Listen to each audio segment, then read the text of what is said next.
Yes, welcome into Sports Bet. Betting Insight today, Pauly and Teddy. Here we are. Big game breakdown. Navy and Florida Atlantic. It's Kiffin making his debut for Florida Atlantic off a 3-9 season. Big line move on this game. Also, Colorado State from Denver. Deep dive part 2 with Ed Feng, mathematician, PhD at Stanford, and the play of the day. Bad beats, bad bets, bad for the books in a second. How about this? Some of this was done on air, and they were just sick and tired of taking all the money early on, but the Jets win total at the South Point here in Vegas is down to 3. Jimmy Vaccaro's been a bookmaker for over 40 years. He said he's never seen a 3.5. Our stats guy said he saw a 3.5, maybe an expansion year. This is lunacy. Jets 3 over -125, open 5.5. Yeah, and when we talk about lines that we haven't ever seen before, yeah, that's newsworthy. You know, Jimmy's been in Vegas, 42 years? He can't remember the 3.5. I've been in Vegas for 20 years. This is my 20th football season. And I know I've never seen a 3.5 as a total. And the Jets are now down to 3 because nobody's betting the over. And you know what? Yeah. At 3 minus a quarter, you ready to run down to the South Point and bet the over, Pauly? I'm not. Nope. It's not a team that has any intention of winning games this year.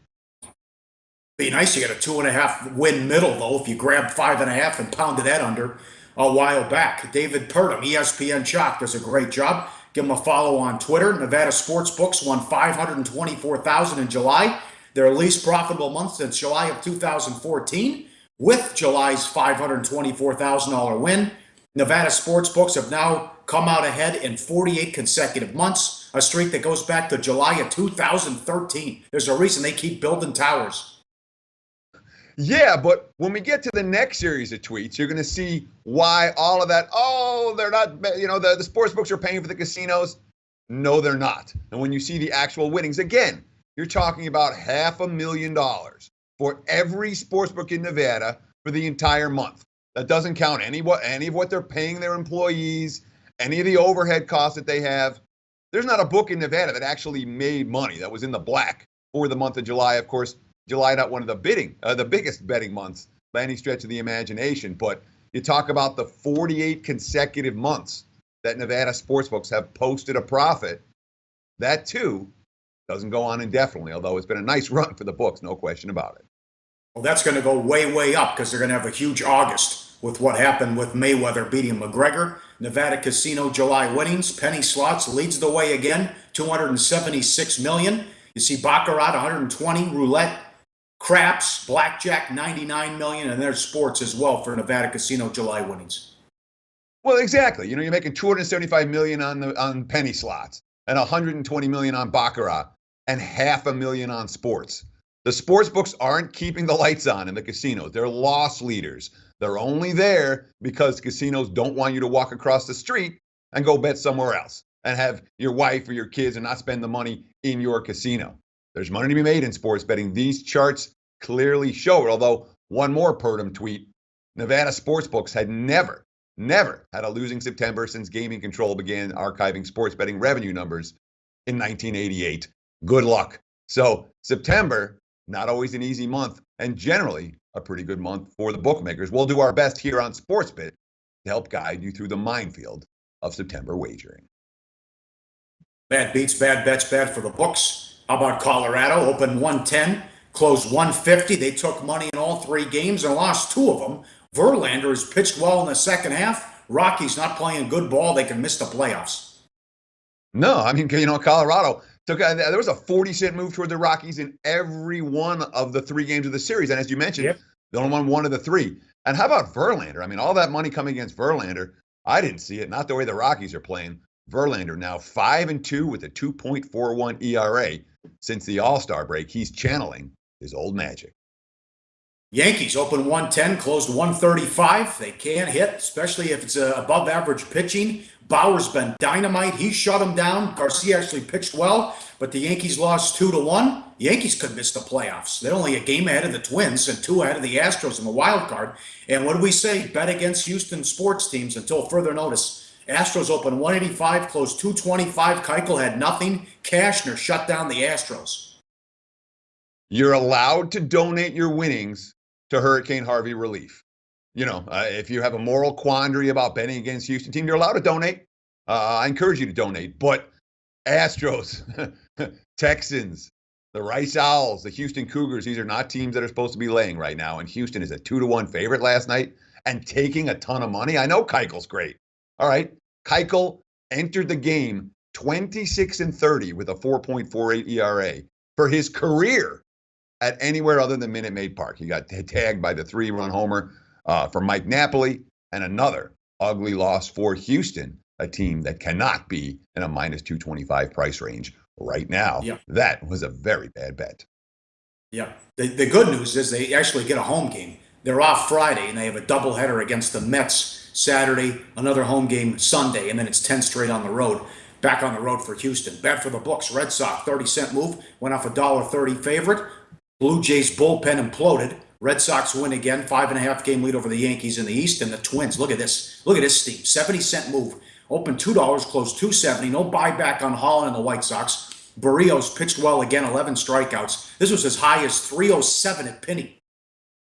Yeah, I mean, look, when it comes to the Red Sox Blue Jays, the markets are not excited about Toronto right now. We saw money come against the Blue Jays throughout the course of that series, and the fact that they just got swept by Boston at home probably serves as an end to any wild card hopes from the last place team in the AL East. And as for the Twins White Sox, I mean, sometimes odds makers just can't set a price high enough. There was no buyback on Chicago. The line just kept going up and up and up and up. We're talking about Barrios, 12-6, 3.80. He's been real good for his backers. Got the money again last night after a whole bunch of Minnesota steam. That was a very bad result for the books. Up next, big game breakdown. Navy and Florida Atlantic and Colorado State on SportsBit. Betting insight today on SBRpicks.com. Go to SBRodds.com. Browse, compare, and shop live odds available at top online sportsbooks. Back on SportsBit, Betting Insight today. Time for big game breakdowns. Always sponsored and powered by BetOnline. Exceptional customer service, strong promotions, and every type of wager we're looking for out there. Check out the bonus page at sportsbookreview.com for the latest and best offers to open a new account today. Friday night, 5 o'clock Pacific, ESPNU, Navy against Florida Atlantic. This opened 21 at the South Point. It's 9 at BetOnline. 68 the total. Most of the markets at 9.5 or 10. Kiffin's had a lot of jobs. He's the Ashton Kutcher of college football. Good resume, bad resume, but keeps getting work. But you had Tennessee, USC, Alabama, good players. Can he handle this type of athlete at Florida Atlantic where just transfer after transfer after transfer? Nick Saban, quote, Lane's a very smart coach. He knows the game. But what Lane will figure out, whatever coach figures out, it's about people. Florida Atlantic, number 1 on Phil Steele's returning experience chart. But how much does that matter when you're coming off back-to-back 3-9 seasons, Steady? Yeah, I mean, there's, half a dozen fifth-year seniors on this team. They're playing for their third different head coach. All right, there's been you call it a lack of continuity for FAU would not be an understatement, even though they rate number 1 on that returning experience chart. And the markets pay a lot of attention to that. That being said, when you have a team that's gone 3-9 and 3-9 and 3-9, they return a bunch of starters, that may not always be a good thing. They still haven't announced a QB rotation, or a first-team quarterback. Jason Driscoll, Daniel Parr, Andre Johnson. And, of course, when you're talking about a 3-way QB derby and a brand-new offense, guess what? Nobody gets enough snaps with the first stringers. Kendall Briles, good offensive mind, but no quarterbacks got enough reps as the number 1 in fall camp. But you were right about the transfers. I mean, that's what Lane Kiffin is trying to do here. He's trying to get an immediate influx of talent because this was not the most talented roster in college football coming into the offseason. Look at this chart, particularly the skill position talent. Man, they have brought in a ton of talent. Quarterback, running back, wide receivers, on the defensive line, at safety, defensive tackle. These are Power 5 conference players who have now moved to FAU playing for Kiffin. It's a talent influx. How much that'll help week 1? We're talking about a 3-9 team. They need talent everywhere. Why the move then? Is it anti-Navy? 21 down to 9? Well, I mean, the 21, the early South Point numbers there were a good handful of numbers that are way off where the market ended up settling on. And that's one of the dangers you have when you're first to market. South Point put up those numbers very early. They were quite legitimately virgin numbers. Nobody copied that 21.5. That being said, Lane Kiffin is going to attract betting attention, and Navy as double-digit road chalk. And again, they were over 2 touchdowns at the open. Is not necessarily a bet that the wise guys were particularly excited about. No flash for Navy, but you know what you get, 77-42 under Neil Montalolo. He's an excellent coach. Bowl games in 8 of the 9 seasons, played 14 games last year because they were in the AAC championship game, lost to Army, and then also lost the bowl game and lost in the AAC game as well. I'm not high on Abbey, their quarterback. He really struggles to throw the football, but you know this with Navy, they don't beat themselves. They don't turn the ball over and they don't commit penalties.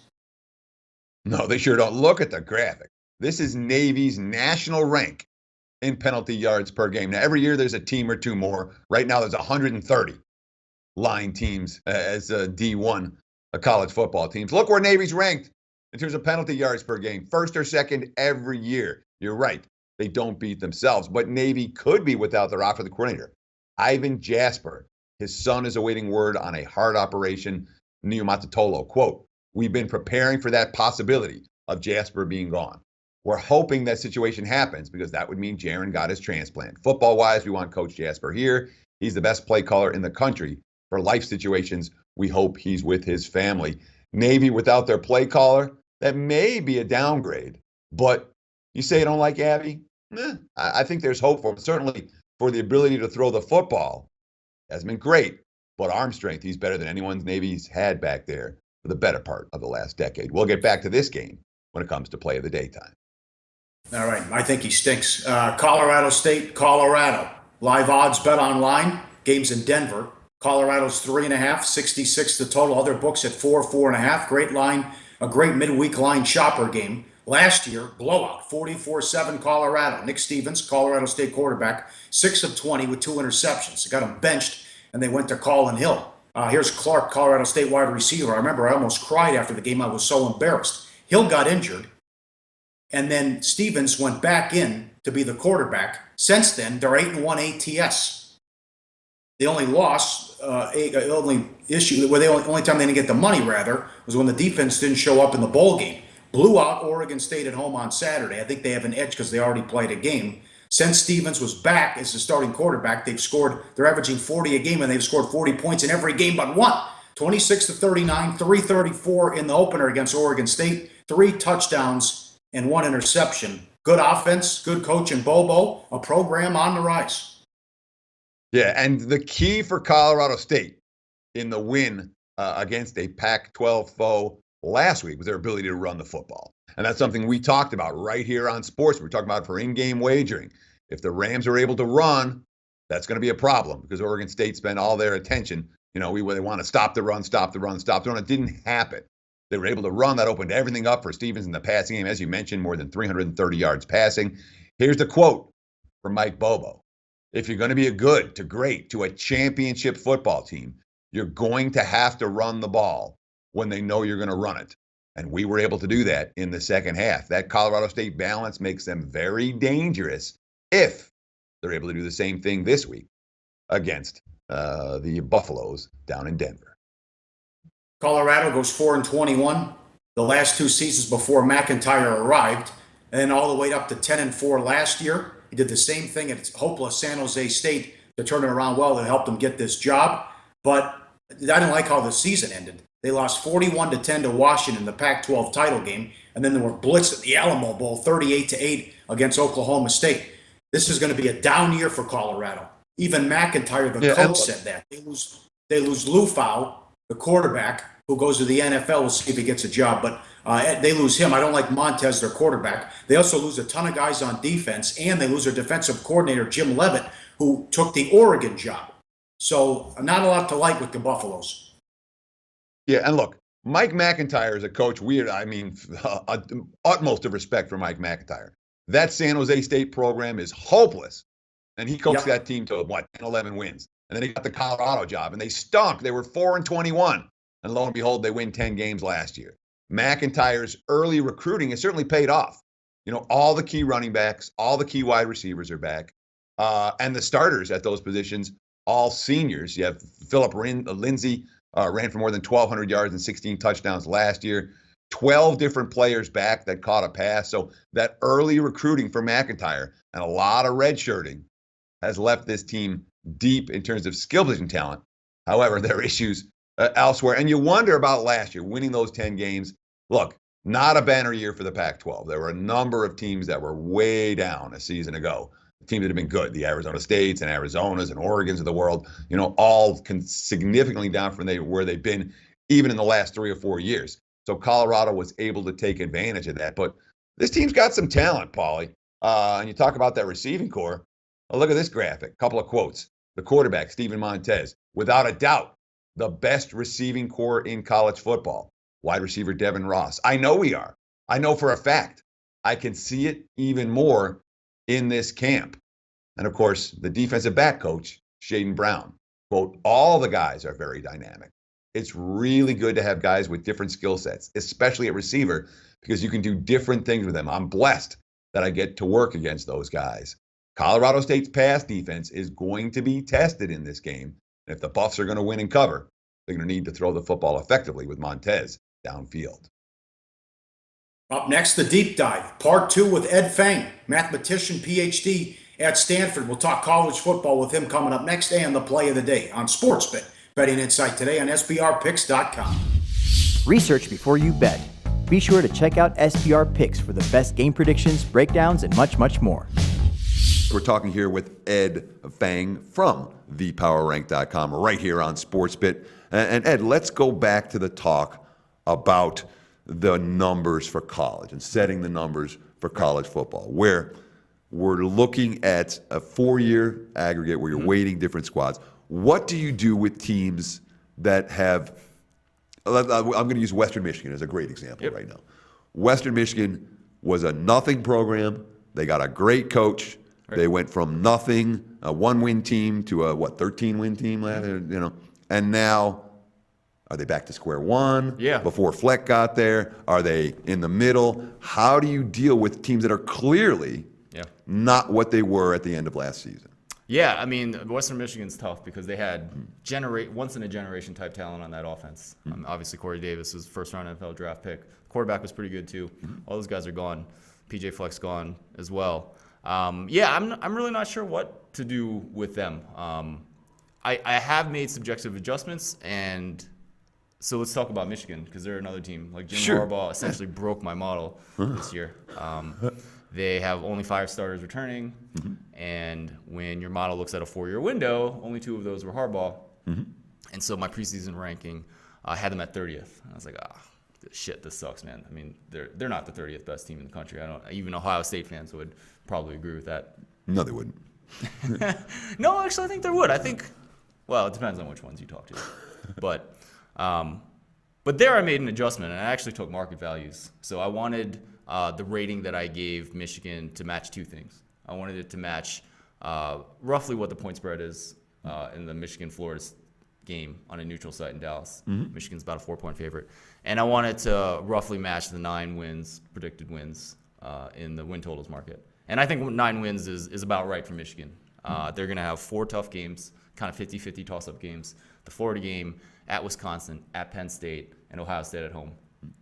Probably go 2-2 on average in those games. 8 other games are going to be decent favorites, but they're not 100% in any of those games. Right. So let's say they drop 1, just like they lost to Iowa on the road last year. So 9 wins I think is reasonable. I think that's right. And so I adjusted the rating so that it matched those 2 things, the win total, point spread against Florida, and they end up 9th. Now, are you adjusting all the teams that way? Where No. And why not? Because, here's Michigan, Michigan. Here's Western Michigan, Western Michigan. There were 18 other coaching changes in the offseason, and there's 23 other programs that something big has happened between last year and this year. Yeah. How do you factor that stuff into the equation? I mean, mathematically, I don't. And honestly, like the truth is, like over the 4 or 5 years that I've been doing this, none of the top teams that I really look at have ever been as far off as Michigan this year. Right. Okay. So I basically put a lot of faith in the model. It doesn't get everything right, and I think Western Michigan is a good example of a team that it's not going to quite get right. But, you know, I'm always for, you know, using your own good judgment before you ever make a bet. And so I kind of make those adjustments after I take the number, and it's like, well, if it's Western Michigan, I mean, the number that it gives for Western Michigan at USC is going to be pretty far off. And I just make subjective adjustments there and know that that's a game that that I don't want to trust my number and I want to do something else. So how quickly into a season are you confident, really confident, that your numbers are predictive? Week 1. Right on. Yeah, absolutely. I mean, I really like early season stuff where, you know, where you can really apply this. Teams are who they are, especially in college football. And I also really like the early season because you can see changes in the market. You know, team goes out and just stinks it up on week 1. And all of a sudden, you know, the number moves 3 points from what my preseason expectation would say. Well, that was probably a small sample size. I mean, that was one stinking game, right? And maybe there's some information in there, but it was probably a lot of randomness too. So I think week 2, 3, 4 is a good time to kind of jump on those types of, you know, if you thought a team was good preseason, if you think Florida State is a good team preseason and they're top 3, and they lose by like 10 to Alabama that first game, or maybe they just have a terrible game and DeAndre Francois throws 5 picks, or maybe fumbles 5 times, some kind of bad luck that's probably not going to affect Florida State going forward. I think you can kind of safely, the markets may react to that, but I think you can kind of safely say, well, Florida State's probably still a top 3 team, and let's treat them like that in weeks 2, 3, and 4. Now, we're talking here, of course, with Ed Feng from thepowerrank.com. And Ed, I went back and did some research. I like to do little studies. And I did a little study looking at the very best point spread teams in college football over a 10-year span. And I'm telling you, just about every one of them, the teams like Penn State last year, just machines, covering numbers again and again. And almost universally, they had an ugly loss in the first 3 weeks of the season. Not just the loss is a favorite, or they were a dog and they got blown out by 50. And those are the teams that legitimately offer value moving forward if they are good. Is there any way you can give our viewers a tip about maybe how to identify some of those teams after a bad loss? And how do you judge between one bad game and a team that just maybe wasn't as good as the markets thought they were going to be? Yeah, absolutely. I mean, I think we kind of talked about it in essence before. Like, I mean, you look at my numbers will change. Florida State gets blown out by Alabama, my number's going to change on Florida State. But I will bet you right now that change is going to be less than whatever the market changes. Okay, and so that's how you find it. You find a good model. You know that it's updating those early weeks of the season, and I mean your power rating adjustment should be small for 1 or 2 games early in the season, right? I mean when you're doing your numbers, are you going to make a touchdown change in the team's rating just on one game? No, I used to maximize myself at 5. I wasn't going to raise it a performance or lower for week 1 by more than I think it was 4.5 points. And over the last few years, I found that the teams that I'm off on early, that are way ahead or behind projections, I'm actually better off making a bigger jump earlier, and particularly after 2 consecutive weeks, because the markets start to go nuts on teams when they cover big 2 weeks in a row. And if you're going to try to be ahead of the markets as opposed to lagging behind them, you want to be aware that these teams, the power rating on them just changed a whole lot.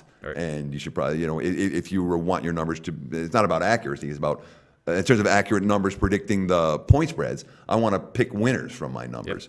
And in order to do that, you don't necessarily want your numbers, as you manually adjust, you're not looking to manually adjust so that you reach the market number. That doesn't do you any good. Okay, pass. So I'm not afraid to make significant adjustments early to make a short story long. Yeah, absolutely. I mean, and I think it kind of gets to the core issue of what people who make predictions and bettors have to do. You have to separate signal from noise. So what is the noise? What is the signal, and what is the noise? And that's a really hard thing to do. And we all try to do the best that we can and hope for the best. So do you have any advice for someone that's looking at a team here? They just covered the spread by 40 points week 1. Yeah. No, I mean, I would just trust good numbers. I'm obviously biased. I think you should go to thepowerrank.com and look for what those changes are in the first couple of weeks. But there's other good resources out there too. Some other rankings that you can trust to give you some idea what the math says about how a team changes after a devastating loss. Or even a great win. I mean, what if Georgia goes out and blows out Notre Dame week 2? I don't think that's going to happen, but Well, let's talk about it. Let's get some predictions from you. Were you willing Sure, to give out some yeah. picks? Give me a bet on team or a bet against team, college or NFL. Yeah. So, one I've been talking about is Alabama. They're listed at 11 wins in the win totals market, and I think that 11 is it's a nice number in college football because you have no margin for error to go over.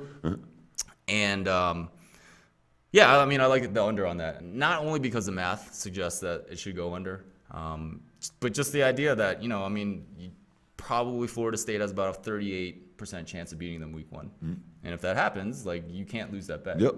And also, I think Alabama's a little bit overrated in my numbers in that their rating was really high last year, but it was a little bit inflated because they scored double-digit touchdowns on special teams and defense. But let me ask you this. Isn't a team like Alabama built to score touchdowns? Because remember, they did the same thing in 2015, week in, week out. I don't think. Do you think they had double-digit touchdowns? Oh yeah. I know. And special teams? I know they had one every at least one per game over the last 6 weeks of the season in 2015. 15. Okay. Yeah, I know it happened. Last year it happened every year. The year before, every game. I mean, the year before it also happened down the stretch where they had, where you have one team that's recruited so well, they legitimately have the best players at every position on defense in the game. Right. Can't we say going into the season, if Alabama isn't averaging a +1 turnover margin per game, that it would be a surprise? That's something we can just go back in the numbers and check. I think double-digit touchdowns on special teams and defense is not reproducible this season. Sure, but again, you're talking about a touchdown. This is a pick 6 where he's getting in the end zone. Is it that different if you recover the fumble at the 12? Or if the other team is about to go in and you make a pick at your own 2-yard line? No, it's not. And you can certainly look at turnover margin. I'm sure there's one year in the past 4 years that they've had a negative turnover margin. There's randomness plays a huge role in turnovers, and that's, I think it's something that's going to affect them this year. I don't think they're going to have as much good fortune in turnovers and those touchdowns as they did last year, and that's one of the reasons I like the under on that. So Alabama under. Give us a bet on team. If you want to. You don't I'm just thinking, something that, I think Auburn is 6th in my numbers. I think the markets don't have them there yet. Yeah. Yeah, I don't know what the win total was, and I don't think I put it on my list of win totals to look at. So I think they're a bet on team in the sense that they were a pretty good team last year. Their defense was very good. I think a top 10 defense in my numbers when I look at yards per play adjusted for strength of schedule. And they're bringing in Jarrett Stidham, who could be an amazing quarterback. We saw very good things for a very small sample size at Baylor, but a guy that is pretty athletic, can throw the ball. So I think a lot of pieces are there for them to be a bet on team, a team that covers going into the season. And we'll find out week 2 when they play Clemson. Alabama bet against, Auburn bet on. You've made friends and enemies in the state of Alabama today. Ed Feng from thepowerrank.com. Thank you so much for joining us right here on SportsBit Betting Insight Today. Wrapping up on SportsBit Betting Insight Today. Thanks to Teddy and Ed for the deep dive. Tomorrow's going to be a lot of fun as we got a great card in college football. Bama, Florida State, Michigan, Florida. A lot of games to go over in college football. Don't forget, I'll let Teddy take it away here. He's got his live chat tonight and the play of the day, which Teddy likes. I'm not a fan of Abby, but Teddy likes Abby. Tell us about the chat and the play of the day, Theodore. Sure, of course. Live chat tonight, 9 p.m. Pacific, midnight Eastern time. We're going to talk college football. I'll answer any questions you've got. Good chance for us to be interactive. Check it out at sportsbookreview.com, 9 o'clock Pacific time tonight. Play of the day. Yeah, we're going to Navy. Game number 145. We're going to take Navy -9. Again, they were 3 touchdown favorites at the open. They're -9 now. I know you didn't like Zach Abbey, but he got good experience late last year. He got bowl practices, 15 bowl practices, the number 1 quarterback, and he's going to add a passing dimension. Recent QBs haven't had. FAU might be better. Not in week 1. Give me Navy -9, gainer 145. That's our play of the day. All right, we're loaded tomorrow. BYU, LSU, and the game's been moved, and the lines went crazy. Michigan, Florida, FSU, Alabama, and probably A&M and UCLA with the loser of that game. A coach already on the hot seat. Sumlin or Mora could be gone. It's coming up on SportsBit betting insight today on SBRpicks.com.